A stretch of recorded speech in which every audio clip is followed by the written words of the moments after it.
உங்களுக்கு சொல்றேனே, கூட்டத்துல நானே இறையன்பு சார்லாம் சொல்றது உண்டு. 1 to 5 என்ன தெரியுமா? அது ஒரு பொண்ணை கல்யாணம் பண்ணிக்க வேண்டியது, 2 குழந்தைங்களை பெற்றுக்க வேண்டியது, ஒரு 3 bedroom வீடு பேங்க்ல லோன் போட்டு இஎம்ஐல வாங்கிக்க வேண்டியது. அது பேங்க்காரன் சொத்து, நம்ம வீடு இல்லைன்னு தெரியாது. ஒரு 4 wheeler காரு, அதுவும் இஎம்ஐல வாங்கிக்க வேண்டியது பேங்க் லோன்ல. இந்த வாங்கின வீட்டுல என்ன பொருட்கள்லாம் வேணுமோ சோபா செட்ல இருந்து கிரெடிட் கார்டு வாங்கி அதுல வாங்கி போட்டுக்க வேண்டியது. ஒரு 5 digit சம்பளம் வாங்கிக்க வேண்டியது. வாழ்க்கை பூரா இஎம்ஐ கட்டியே செத்துற வேண்டியது. இதற்காக கொடுக்கப்பட்டது அல்ல இந்த வாழ்க்கை.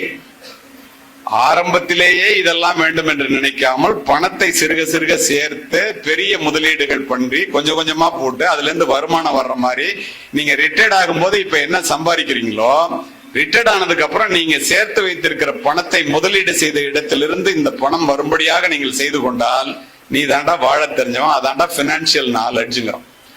கிராமப்புறத்துல புத்தக திருவிழாவில் இந்த பணத்தை பத்தி நான் பதிவு செய்யறதுக்கு அர்த்தம் உண்டு. தவறான வழியில பணம் சம்பாதிக்கிறான்ல, அதை பத்தி என்ன சொல்லியிருக்காங்க தெரியுமா இலக்கியத்துல? இன்னல் தரும் பொருளை ஈட்டுதலும் துன்பம், பின்னர் அதனை பேணுதலும் துன்பம், அன்னது அழித்தலும் துன்பம், அந்த பிறர்பால் இழத்தலும் துன்பமே. கோடி கோடியா சேர்த்து இன்கம் டேக்ஸ்காரன் வந்து அள்ளிட்டு போயிட்டான்னா ஒரு நாளைக்கு ராத்திரி பூரா தூக்கம் இல்லாம இருப்பான். ஆனா வெளியில ஒண்ணுமே நடக்காத மாதிரி பேசுவான். உண்டா இல்லையா? நீங்க பாருங்க. சரி, பாடுபட்டு பணத்தை தேடி புதைத்து வைக்கும். யாரால நம்மளால புதைச்சு வைக்க முடியுமா? நமக்கு இன்னைக்கு நாளைக்கு என்னங்கிறதுலே ஓடும். பாடுபட்டு பணத்தை தேடி புதைத்து வைக்கும் கேடுகெட்ட மானிடரை கேளுங்கள், கூடுவிட்டு ஆவிதான் போயின பின் யாரை அனுபவிப்பார் பாவிகால் இந்த பணம். ஏடா நீ செத்து போயிட்டனாக்க நாளைக்கு இப்படி புதைச்சு வச்சுட்டு போற பணத்தை யார் அனுபவிப்பாங்க? இங்கிலீஷ்ல சொல்லுவாங்க, we are coming with nothing, we are going with nothing, in between we are fighting for everything. People wants everything permanent for the temporary life பாங்க. நிலையில்லாத வாழ்க்கைக்கு நிலையான செல்வம்னு எல்லாத்தையும் நினைச்சிட்டு இருக்காங்க. உங்களுக்கு தமிழ்ல சொன்னா புரியும்னா, பாரதிதாசன் அழகா சொல்லுவார், இயற்கை அன்னை படைத்ததெல்லாம் எல்லோருக்கும் சொந்தமடா, உனது எனது என்பதெல்லாம் இடையில் மாறும் பந்தமடா, உனக்கு முன்னே இருந்த நிலம் ஊருக்காக கொடுத்த நிலம் உனக்கு பின்னும் இருக்குமடா, உரிமை என்றால் சிரிக்குமடா.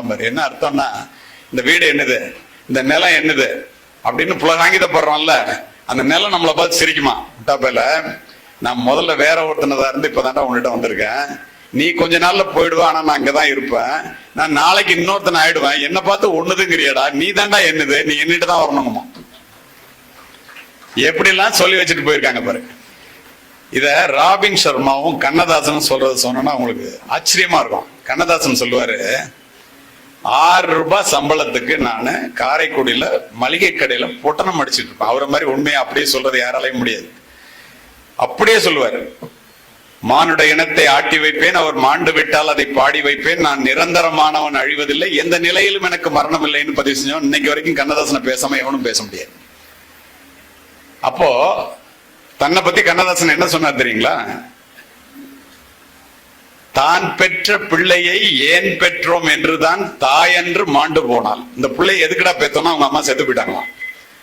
தந்தையும் இப்பிள்ளை உருப்படாது என்றுதான் தணலிலே வெந்து போனான். ஊன் பெற்ற உடம்பிலே உயிர் தந்த இறைவனும் உயரத்தில் ஒளிந்து கொண்டான். தமிழன்னை மட்டுமே உதிரத்தில் என்றுமே உறவாக வந்து நின்றாள். இந்த தமிழ்னால தான்டா நான் வாழ்றேன். அப்படி சொன்ன கண்ணதாசன் சொல்றாரு, 6 ரூபாய் சம்பளத்துக்கு காரைக்குடியில பொட்டலம் அடிச்சிட்டு இருந்தேன், 100 ரூபாய் சம்பாதிச்சாதான் நம்ம வாழ முடியும்னு நினைச்சு கையில ஒரு கருப்பு பெட்டியோட கண்ணகி சிலைக்கு கீழே போய் சென்னையில படுத்திருந்தேன். காவல்துறை அதிகாரி வந்து தட்டி எழுப்பினான். அவர் சொல்றது அப்படியே சொல்றாரு. முழிச்சு பார்த்தேன், என்னடா முழிக்கிறேன்னு கேட்டான். தூங்கினவனை எழுக்கணும், முழிச்சா என்னையா பண்ணுவான்னு கேட்டேன். உடனே சரின்னு சொல்லிட்டு கோடம்பாக்கத்துக்கு போனேன். நான் கதை எழுதுறதுக்காக போனேன். அங்க உனக்கு பாட்டு எழுத தெரியுமான்னு கேட்டான். நல்லா கவனிங்க, நல்லா கவனிக்கிறீங்க, அதனால சொல்றேன். பாட்டு எழுத தெரியுமான்னு கேட்டான். ஓ எழுத தெரியுமே அப்படின்னா. என்ன பொழைச்சாகணும், என்ன பேர்ல எழுதுறீங்க அப்படின்னா. அப்பதான் முதலா கண்ணதாசன்ங்கிற பேர்ல எழுதுறேன்னு எல்லாம் இப்படி சொல்லுவாங்களே, கண்ணதாசன் அந்த தாசன் இந்த தாசன், அதனால கண்ணதாசன்ங்கிற பேர்ல எழுதுறேன்னு. அப்ப அங்க உட்கார்ந்து அந்த பெரிய மனுஷன் சொன்னாரு, ஓ நான் கூட படிச்சிருக்கேன் என்னாரு. ஓ சரியான இடத்துக்கு தான் வந்திருக்கோம்னு நினைச்சேங்கிறாரு. இருந்தாலும் பாட்டை எழுதுனது இல்ல, நீ எழுதுனதை நான் படிச்சேங்கிறான். இது ஒரு புரட்டான உலகம். ஓ சரியான இடத்துக்கு தான் வந்திருக்கோம், நம்ம பொழைச்சிக்கலாம்னு நினைச்சேன்னு எழுதுறாரு. எவனாவது இது மாதிரி எழுதுவான்னு நினைச்சு பாருங்க. அவரு சொல்றாரு, நான் 100 ரூபாய் சம்பளத்துக்கு போனவன் பாட்டு எழுத ஆரம்பிச்சோன்னா 1000 ரூபாய் கொடுத்தான். எனக்கு தலகால் புரியல. எப்படியும் லட்சாதிபதி ஆகிதான் காரைக்குடிக்கு போகணும்னு நினைச்சேன். திடீர்னு பாட்டு எழுதுறதுக்கு 1 லட்சம் ரூபாய் கொடுத்தான். எனக்கே ஆச்சரியமா இருந்துச்சு.